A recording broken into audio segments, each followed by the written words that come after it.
سے ملنے لحد میں علی آئیں گے، جگہ جی لگانے کی دنیا نہیں ہے، یہ عبرت کی جا ہے۔ رسول اللہ صلی اللہ علیہ وآلہ وسلم نے اپنی وفات سے قبل امت کو بار بار نصیحت کی تھی، جس کا مفہوم ہے کہ اے لوگو میرے بعد دین میں نئی نئی بدعات سے بچنا، کیونکہ ہر بدعت گمراہی ہے اور ہر گمراہی جہنم میں لے جانے والی ہے۔ اس کا مطلب کہ اللہ کے رسول یہ جانتے تھے کہ جب لوگ بدعات یعنی دین کے اندر اپنی مرضی سے اضافہ کر کے گمراہیاں پھیلانا شروع کریں گے تو یہ اس حد تک دین اور عقیدے کا حصہ بن جائیں گی کہ لوگوں کو باقاعدہ طور پر شرک کروا کر جہنم تک پہنچا دیں گی۔ اور بظاہر یہ لوگ اپنی طرف سے محبت کے اندر یہ سب کر رہے ہوتے ہیں، لیکن آہستہ آہستہ ان کی نسلیں اس کو دین کا حصہ بنا لیتی ہیں۔ مثال کے طور پر نمازوں کے اندر نفلی عبادات ایڈ کر کر کے ہمارے انڈین سب کانٹیننٹ کے مولویوں نے نمازوں کو اتنا لمبا بنا دیا ہے کہ عام آدمی ان کی تعداد کو سن کر ہی گھبرا کر مسجد کے اندر جانا ہی چھوڑ چکا ہے۔ حالانکہ آج بھی 90% لوگوں کو اس بات کا نہیں پتا کہ قیامت کے دن سوال صرف فرض نمازوں کا ہوگا، جو کہ کل 17 رکعتیں بنتی ہیں، باقی سب نفل ہیں، یعنی پڑھو تو ثواب ہے، نہ پڑھو تو اس کا کوئی گناہ نہیں، یعنی نماز کے متعلق 17 رکعتوں کے بعد کوئی سوال نہیں ہوگا۔ اب بہت سارے لوگ یہاں پر یہ سوال کر سکتے ہیں کہ نماز پڑھنا بھی تو ایک عبادت ہے، اور اگر زیادہ نفل پڑھ لیے تو اس کے اندر کون سا گناہ ہے، یہ بھی تو ثواب ہی ہے۔ لیکن اس کا جواب یہ ہے کہ ہمیں اللہ اور اس کے رسول سے آگے بڑھنے کی کوشش نہیں کرنی چاہیے۔ مثال کے طور پر نماز کے لیے اذان دینے کا حکم ہے، لیکن ہم دیکھتے ہیں کہ نماز جنازہ سے پہلے جو کہ نماز ہی ہوتی ہے کوئی اذان نہیں دی جاتی، کیونکہ یہ اللہ کا حکم ہے۔ ہمیں پتہ ہے کہ نمازیں صرف دن کے اندر 5 فرض ہیں، ہم 10 نہیں پڑھ سکتے، حالانکہ نماز پڑھنا بھی تو ثواب ہے، اور اس کے علاوہ رمضان کے روزے صرف فرض ہیں، ہم باقی پورا سال بھی روزے رکھ سکتے ہیں، لیکن اس کا حکم نہیں ہے۔ بے شک اللہ کی ذات کے لیے روزہ رکھنا ثواب کا کام ہے، لیکن اس کا حکم اللہ کی طرف سے نہیں ہے۔ اسی طرح سے جو حدود اللہ نے انسانوں کے لیے، مسلمانوں کے لیے مقرر کر دی ہیں، جب اس سے بڑھنے کی کوشش کی جائے تو اس کا رزلٹ ہمیشہ گمراہی کی صورت نکلتا ہے۔ مثال کے طور پر ہم نے دیکھا کہ اللہ نے مسلمانوں کو صرف سال کے اندر 2 عیدیں عطا کی ہیں، لیکن مولوی حضرات نے عید میلاد النبی تیسری عید خود بخود نکال دی ہے، اور اس کے نام پر آپ دیکھتے ہیں کہ ہر سال بازاروں کے اندر کیا تماشا لگایا جاتا ہے۔ بالکل ایک میلے جیسا سما ہوتا ہے، کیک کاٹے جاتے ہیں، تماشے لگائے جاتے ہیں، ڈانس کیے جاتے ہیں، اور عورتیں اور مرد ایک جگہ پر اکٹھے ہوتے ہیں، اور کیا کچھ نہیں ہوتا۔ اس کے علاوہ انہی مولویوں نے خود سے 6 کلمے تک بنا دیے ہیں، جن کا قرآن و حدیث کے اندر کہیں کوئی ثبوت موجود نہیں ہے، اور سب سے پڑھ کر آج کل شب برات کے نام پر جو نیا تماشا شروع ہوا ہے، اس کے بارے میں تو اللہ کی پناہ۔ رمضان المبارک کے آخری عشرے کے اندر لیلۃ القدر نام کی ایک رات کا ذکر ملتا ہے، جو کہ انتہائی ببرکت ہے، اور اس کو شب قدر بھی کہتے ہیں۔ یہ آخری عشرے کی طاق راتوں کے اندر، یعنی 19، 21، 23، 25، 27 یا پھر 29 میں سے کوئی ایک ہے۔ قرآن کریم میں اس رات کو ہزاروں راتوں سے افضل کہا گیا ہے، کیونکہ ایک تو اس رات کے اندر قرآن پاک نازل ہوا، اور اللہ تعالیٰ اس رات کے ذریعے انسانوں کے زمین پر تقدیر کے فیصلے کرتا ہے، اور پورے سال کی تقدیر انسان کی لکھ دی جاتی ہے، اور اس لیے اس رات کے اندر عبادت کرنا حد سے زیادہ ثواب ہے۔ روایات میں آتا ہے کہ رسول اللہ صلی اللہ علیہ وآلہ وسلم اس آخری عشرے کے اندر اعتکاف کیا کرتے تھے تاکہ شب قدر کو پا سکیں۔ اب اس بات سے آپ اس کی اہمیت کا اندازہ لگا سکتے ہیں۔ لیکن ایک ضعیف حدیث کی بنیاد پر مسلمانوں کو گمراہ کرنے کے لیے ایک نئی بدعت شب برات کی صورت مسلمانوں کے اندر داخل کر دی گئی ہے، اور اس کے بارے میں وہ گمراہ کن عقیدے پیش کر دیے گئے ہیں جو نہ قرآن سے ثابت ہیں، اور نہ حدیث سے، اور نہ ہی عقل سے۔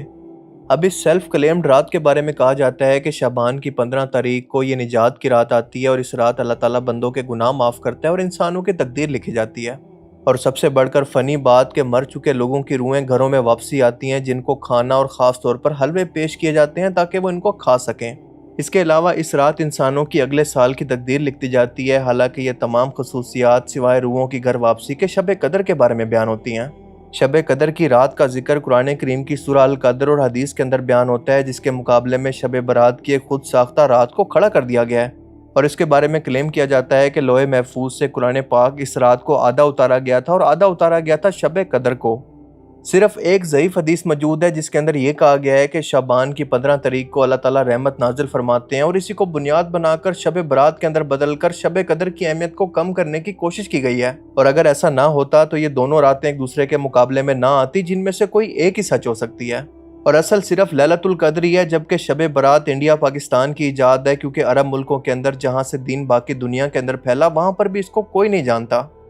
اور جہاں تک روحوں کی واپسی کا تعلق ہے تو یہ عقیدہ قرآن کریم کے ہی خلاف ہے، کیونکہ سورہ المومن کے اندر اللہ فرماتا ہے کہ موت کے بعد روحیں برزخ کے اندر چلی جاتی ہیں، جہاں سے ان کی واپسی بالکل ناممکن ہے، کیونکہ یہ برزخ ایک الگ دنیا ہے جو کہ ہماری مادی دنیا سے ایک پردے سے الگ کر دی گئی ہے، اور قیامت تک آنے والی روحیں یہاں پر رکتی ہیں، اور پھر قیامت کے بعد میدان حشر کے اندر ان کا حساب ہوگا۔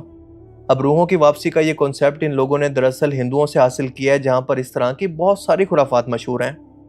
اب شب برات جیسی بدعات کا رزلٹ کیا نکلتا ہے آپ ذرا خود دیکھ لیں کہ ان گمراہوں نے قبروں کو بھی لائٹوں سے سجانا شروع کر دیا ہے، قبروں پر میلہ لگانا شروع کر دیا، اور آنے والے ٹائم کے اندر بس آپ دیکھتے جائیں کہ یہ لوگ ایسی ایسی خرافات اور تماشے قبرستانوں کے اندر لگائیں گے کہ آپ کی عقل کام کرنا چھوڑ دے گی۔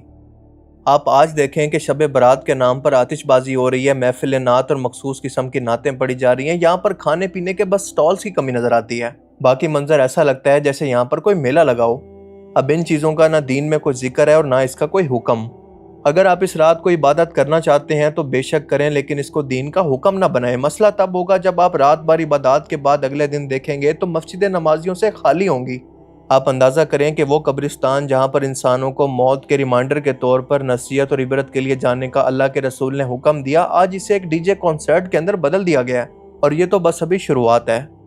اب ذرا آپ سوچ کر بتائیں کہ اس کا اصل قصوروار کون ہے؟ یہی مولوی حضرات جنہوں نے اپنے حلووں، اپنی اجرت اور اپنے کاروبار کے لیے لوگوں کو ایک نئی اور سنگین قسم کی گمراہی کے اندر دھکیل دیا ہے، اور وہ جاہل اور لائی لگ عوام ہے جس کو بس ایک موقع چاہیے تھا اس طرح کے تماشے کا، اور وہ ان کو مل گیا۔ یہ وہ لوگ ہیں جنہوں نے کبھی بھی ایک بار زندگی کے اندر نہ تو قرآن پاک کو کھول کر پڑھنے کی کوشش کی اور نہ اس کو سمجھنے کی۔ اسی لیے اب آپ دیکھیں گے کہ آنے والے ٹائم کے اندر یہ گمراہی اس قدر پھیلے گی اور دین کا حصہ بن جائے گی کہ اس کو نہ ماننے والے شخص کو گمراہ اور کافر کہا جانے لگے گا۔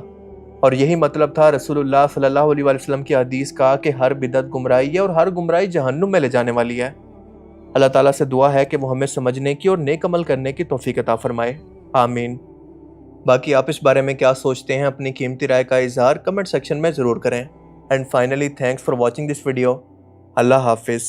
شب برات کو نہ رات چڑھتے ہی اللہ پہلے آسمان پر جو اس کی شان کے لائق ہے نزول جلال فرماتا ہے، اور پہلا جملہ یہ فرماتا ہے کوئی معافی مانگنے والا؟ یہ جو موقع آتے ہیں نا شب برات کے، شب قدر کے، یہ بنیادی طور پر اللہ تعالیٰ کی طرف سے دی ہوا موقع ہوتا ہے کہ چلو تمہیں چانس دیتے ہیں۔ اچھا تب تو ٹھیک ہے۔ لیکن آپ کو جان کے حیرانی ہوگی کہ شب برات منانا، راتوں کو قبرستان جانا، پوری رات جا کر عبادت کرنا، اپنے گھروں میں حلووں کو پکانا نہ تو قرآن سے ثابت ہے اور نہ ہی نبی صلی اللہ علیہ وسلم کی کسی بھی حدیث۔ 15 شعبان کی رات میں ہمارے ملکوں میں، جو ہمارے عجمی ملک ہیں، اس میں وہ کچھ ہو رہا ہے جو نہ میرے نبی نے کیا، نہ صحابہ نے کیا، نہ تابعین نے کیا۔ عجیب و غریب عبادات گھڑ لی ہیں، عجیب و غریب اس کے اعمال بنا لیے ہیں اپنی طرف سے۔ جو کلمہ ہم پڑھتے ہیں ناراض نہ ہونا، آپ بات چل پڑیے، یہ کہاں قرآن میں لا الہ الا اللہ محمد رسول اللہ کو دکھایا مجھے قرآن میں، حدیث رسول میں دکھایا کہیں یہ کلمہ طیبہ؟ یہ دو الگ الگ کلمے ہیں، بالکل ٹھیک ہے، لا الہ کہیں لکھا ہے، محمد ہم نے جوڑ لیے۔ حضور نے تو جو کلمہ بنایا وہ شیعوں اور سنیوں کا ایک کلمہ شہادت، حضور وہ پڑھاتے اشہد ان لا الہ الا اللہ وحدہ لا شریک لہ واشہد ان محمد رسول اللہ، وہ ہے کلمہ۔ یہ ہم نے دو جمع کیے، انہوں نے ایک تیسرا بھی اکٹھا کر لیا، اگر کوئی چوتھا بھی کر لے، ساتھ ہی کہ ابو بکر صدیق، عمر فاروق، کچھ بھی نہیں، نیک باتیں اکٹھی کرتے ہیں۔